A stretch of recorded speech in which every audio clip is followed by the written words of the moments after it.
جسے غالب برا نہ مان جو دنیا برا کہے، ایسا بھی کوئی ہے کہ سب اچھا کہیں جسے، تو یہ ممکن نہیں. صحیح.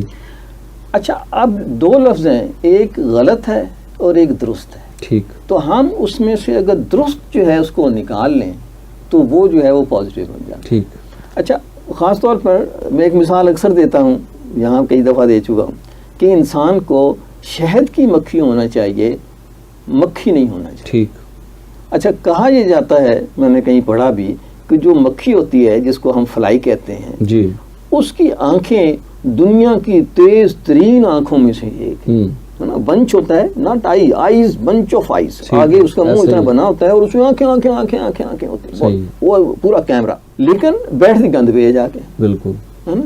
ایسی نظر کو کیا کرنا جسے اور کوئی چیز پسند ہی نہیں ہے، گند پسند نظر ہی نہ آئے. اچھا ایک شہد کی مکھی ہوتی ہے.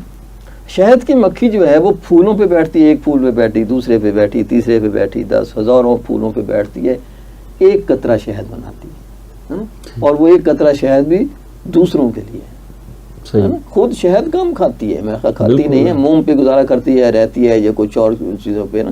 اور وہ ایک سرکل کے لیے، اس کو زندگی کے لیے کچھ شوگر چاہیے ہوتی ہے، وہ اس کو استعمال کرتی ہے، اور شہد جو ہے وہ دوسروں کے لیے بنا لی ہے نا. پھر موم دوسروں کے لیے بنا، موم دیکھیں ہماری زندگی میں کتنا بڑا حصہ ہے اس کا، ہے نا، اس کا وہ جو ہے اس کو بنا رہی ہے. تو ہمیں شہد کی مکھی بننا چاہیے، ہے نا. خاص طور پر میڈیا کراس پولینیشن ہوتی ہے، ایک پھول سے جب دوسرے پھول پہ جاتی ہے تو اس کے وہ آگے ری جنریشن کے لیے شہد کی مکھی پہ. جی تو عربی میں کتاب ہے بچوں کے لیے بنائی، مجھے اتنی پسند تھی بچپن میں بھی، اور میں نے اس کا اردو میں ترجمہ بھی کروایا. اور کس طرح سے شہد کی مکھی رہتی ہے، کس طرح ملکہ مکھی ہوتی ہے، کس طرح مزدور ہوتے ہیں، بڑا آرگنائز کہ اگر انسان تھوڑی سی اور ترقی کر لے تو شہد کی مکھی کے لیول تک آ سکتا ہے.